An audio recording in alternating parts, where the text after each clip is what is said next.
el 3 y el 4 se quedan. Adiós. Adiós.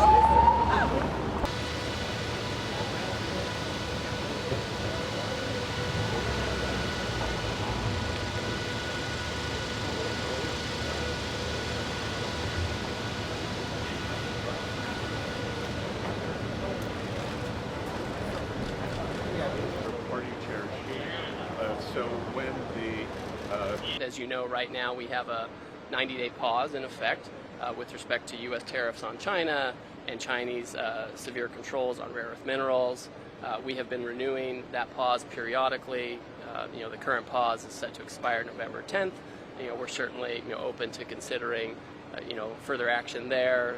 If the talks continue in a positive direction, the United States is receiving rare earths much better than they were before. However, there's still work to be done there. Meeting in between President Xi Jinping and Trump in the near. I think the framework is for it to switch to U.S.-controlled ownership. But again, I'm not going to get ahead of the leaders' call on Friday. We have a framework. They'll have to confirm the deal. Did you also discuss about purchasing Russian oil? We discussed the poor timing of the NVIDIA investigation the day of these talks. If the talks continue in a positive direction, the United States is receiving. Well, anti-money laundering is different than the importation of precursor drugs. The money laundering is the result of fentanyl sales, and both the People's Republic of China's government and the U.S. government and citizens are hurt by the money laundering. The money laundering cadres are actually the offspring of groups that are evading China's capital controls, and they have now morphed into money laundering for the Mexican drug cartels. So we discussed ways that we could work together, and the Chinese delegation was very keen to work with us. It was an area of extreme agreement. What about the severe controls of minerals? We have been renewing that pause periodically. That I'm respecting the Fed's quiet period, which they have before every meeting, and so it's convenient for me to be here.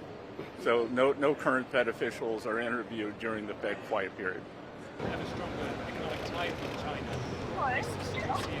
To be able to come, sit down, quickly identify the issues, narrow them down to a very granular spot, and be able to come to a conclusion, subject to the leader's approval. I mean, that is remarkable. I mean, U.S.-China negotiations tend to go on for months and years without results, but I have to say, too, that President Trump played a role in this. We had a call with him last night. We had specific guidance from him. We shared it with our Chinese counterparts. And without his leadership and the leverage he provides, we would not have been able to conclude the deal today. It was a very broad-ranging discussion. We gave them an update on the state of the U.S. economy, which is going very well thanks to President Trump. We received their views on trade, the European economy, and how the Spanish-U.S. relationship can be strengthened. We were told that Spain is opening a trade office in Houston, Texas, which we were very happy about. And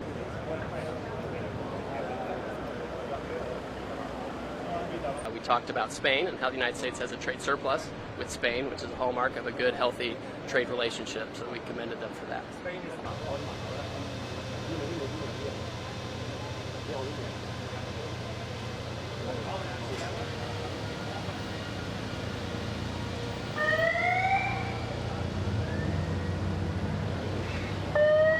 For more such videos, subscribe to the Newsx YouTube channel, hit the bell icon.